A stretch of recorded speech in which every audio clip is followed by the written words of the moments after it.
좋아요, 구독. 오늘의 주제입니다. 9월 시장도 시작이 됐는데 그다지 흐름이 좋지는 못한 것 같습니다. 그러면 9월 시장 동안의 징크스 깨질지 한번 살펴봐야 될 것 같은데요. 그래도 위험 선호 심리가 회복되는 가운데 전략 어떻게 짜가보면 좋을지 한번 이야기 나눠보도록 하겠습니다.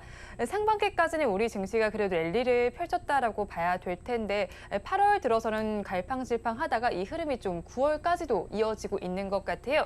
사실 또 G2의 리스크까지 확대가 되면서 전통적인 약세장이라고 불렸던 8월 시장이었었잖아요. 그럼에도 좀 선방했다고 보실까요?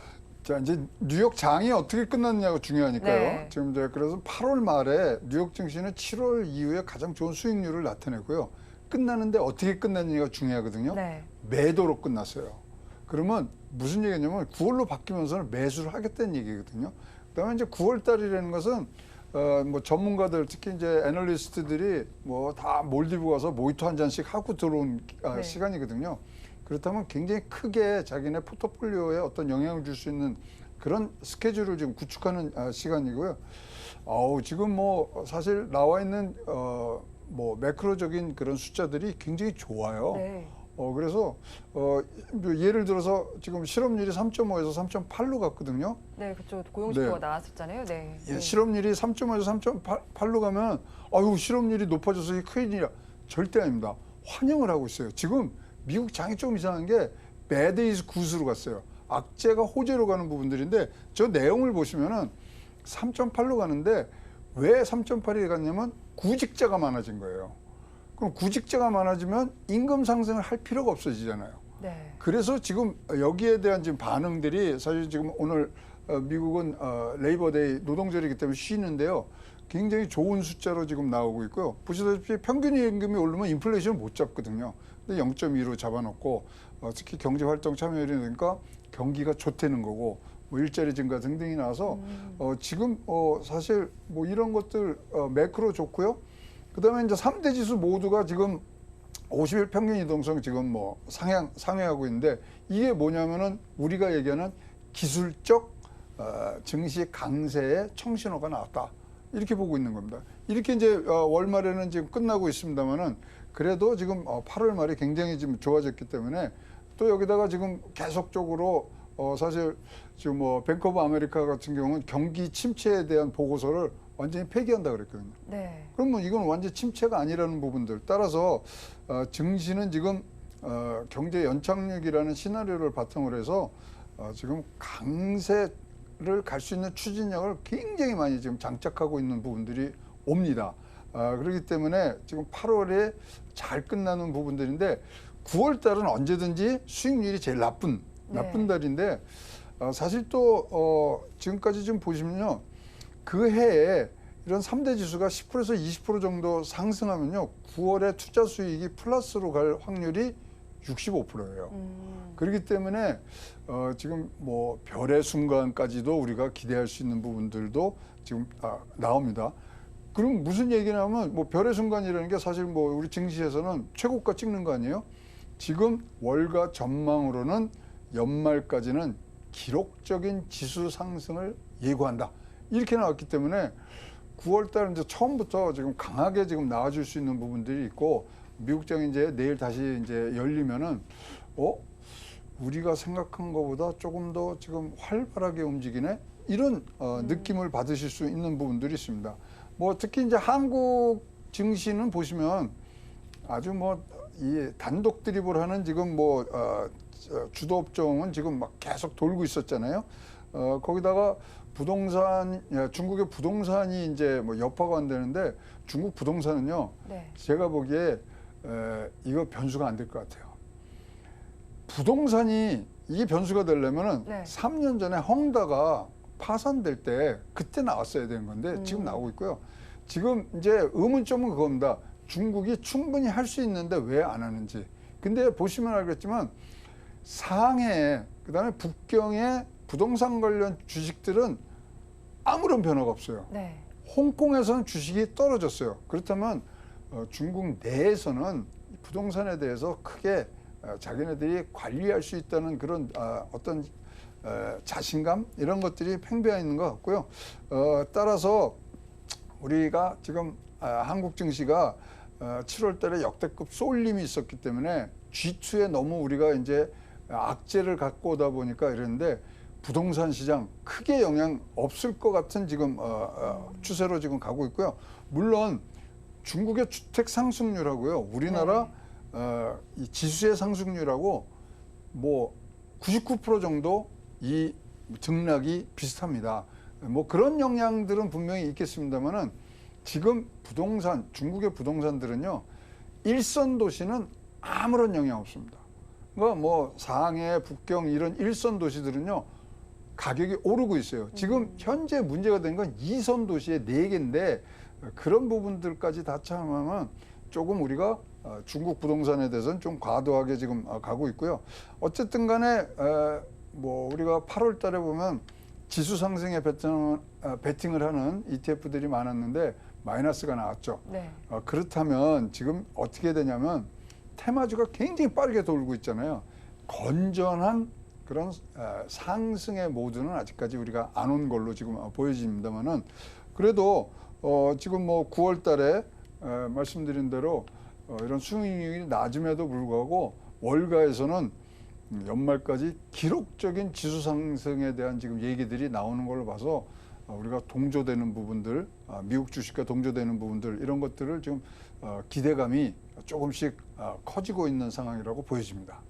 네, 일단 중국의 부동산 리스크는 그렇게까지 크게 걱정할 요인은 아닌 것 같고요.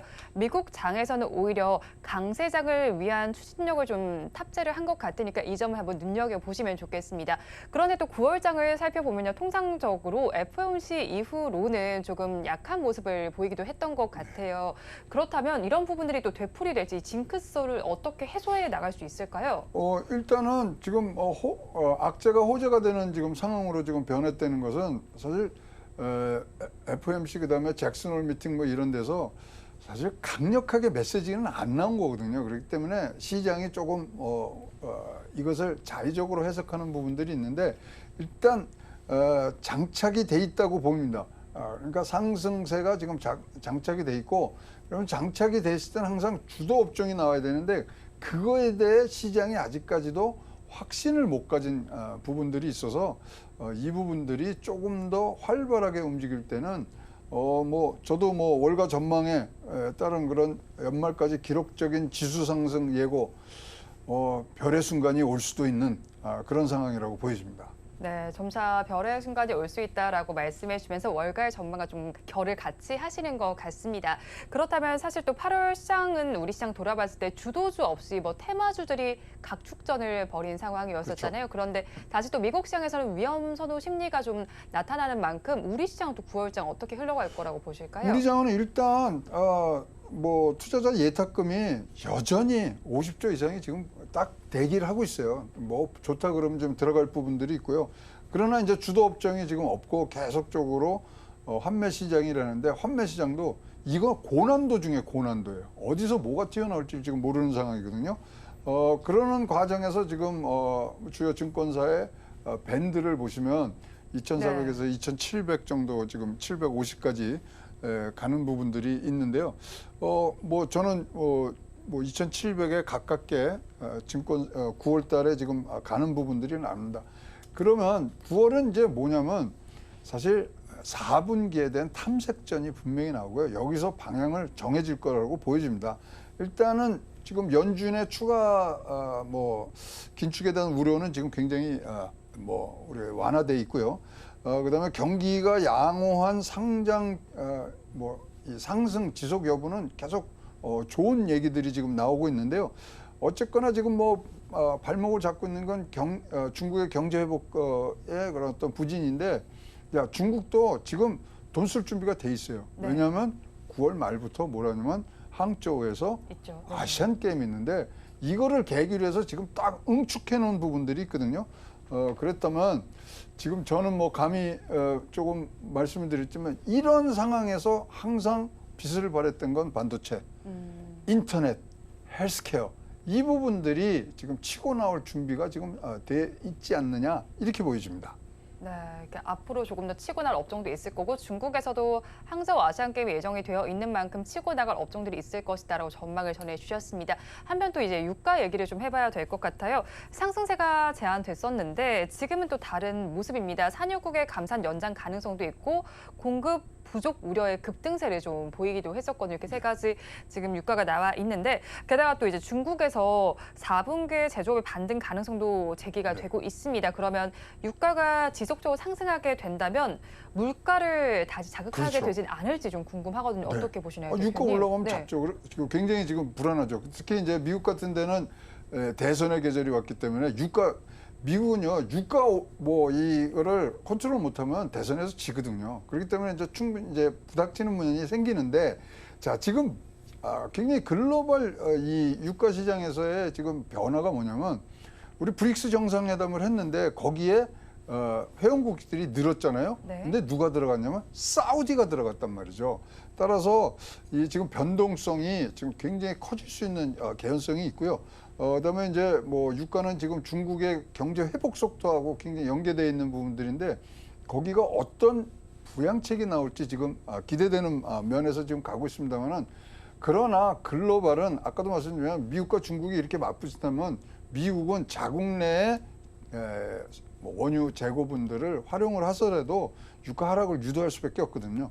그래서 글로벌 수급 문제는 큰 변동이 없습니다만은 뭐 하루 그러니까 소식에 의해서 감산한다 또 원유국에서 자기네들 페트로달러 안 쓰고 뭐 위안화를 써서 왔다 갔다 한 원유 시장을 뒤흔들 이런 변동성은 굉장히 크기 때문에 뜬금없이 유가가 흔들릴 수 있습니다만 결국 연말로 가면서는 안정세를 가질 수밖에 없는 것이 지금 글로벌의 유가의 아주 뭐 큰 특징이 이제 되지 않느냐 이렇게 보고 있습니다. 유가가 좀 흔들릴 수는 있겠지만 연말로 갈수록 안정세는 보일 수 있겠네요.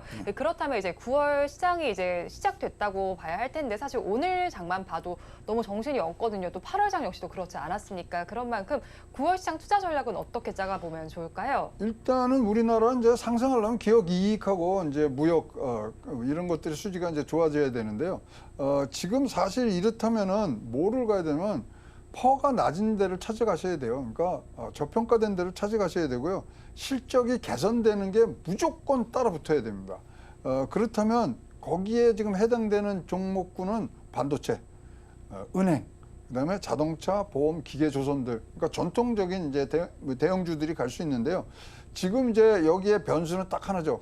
지금 뭐 환차 손, 네. 환율에 지금 뭐 영향들을 좀 타는 부분들이 있어서 그러나 유가 시장이 아까처럼 굉장히 뭐 변동성은 있습니다만은 아주 단타로 갈 수 있는 부분들이 있어서 자 전체적으로 우리가 테마주가 빠르게 도는 그런 뭐 장이 다시 한번 9월에도 갑니다만은 어쨌든 간에 4분기를 어떻게 맞이하느냐를 결정지을 수 있는 게 9월 달이기 때문에 네. 여러분들이 조금 더 소외된 부분들을 찾아내서 4분기에 올라갈 그러니까 4분기에 조금 같지만 그래도 조금 더 수익률이 날 수 있는 부분들을 찾아내시는 게 지금은 9월달 투자의 가장 중요한 포인트가 되지 않겠냐 보여집니다. 네, 4분기를 보기 위한 게 일단 9월 장이니까 일단은 조금 낮은 부분을 가지고 있는 업종들이 있다면 지금 많이 가치가 떨어져 있다고 평가가 되는 업종이든 그 부분을 좀 바라보시면 좋겠습니다.